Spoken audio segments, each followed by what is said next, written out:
কখনো ভাবিনি জলপাইগুড়িতে ভ্লগ বানাতে গিয়ে এরম কিছু ঘটে যাবে আমার সাথে। হ্যাঁ বন্ধুরা, প্রায় 7 বছর ওভার সোশ্যাল মিডিয়াতে আমার এই বোনটার সাথে কথা হওয়ার পর যখন ফাইনালি দেখা করার সুযোগ হলো, তখন সে আমায় নিয়ে গিয়েছিল জলপাইগুড়ি এসি কলেজের পাশে এই এম কেদার দোকানে, যেখানে আমাদের এই ফার্স্ট মিট আপটা হয়ে উঠেছিল আরো বেশি স্পেশাল। কারণ আমি সত্যি জানতাম না দাদার এই দোকানের স্বাদের সঙ্গে রয়েছে স্নেহ এবং ভালোবাসার এক অপূর্ব মেলবন্ধন। কারণ তা না হলে এত কম সময়ে একজন অচেনা মানুষকে এভাবে আপন করে নেওয়া সম্ভবই নয়। আর শুধু তাই নয়, 2 কাপ চা খেয়েও যখন নিজেকে আটকাতে পারছিলাম না, তখন ট্রাই করেছিলাম চিকেন পরাঠা, ডাল পরাঠা আর আলু পরাঠা। কেমন হয়েছে?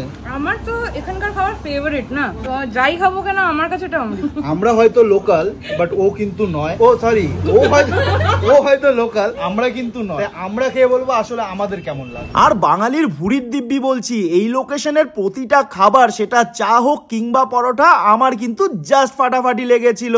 এবার তোমরা যারা জলপাইগুড়ি থেকে ভিডিওটা দেখছো, তারা কিন্তু অবশ্যই কমেন্টে জানাবে এই এম কেদার দোকানের ব্যাপারে। কারণ আমি নিশ্চিত এই এম কেদার দোকান নিশ্চয়ই ভীষণ ফেমাস শহর জলপাইগুড়িতে।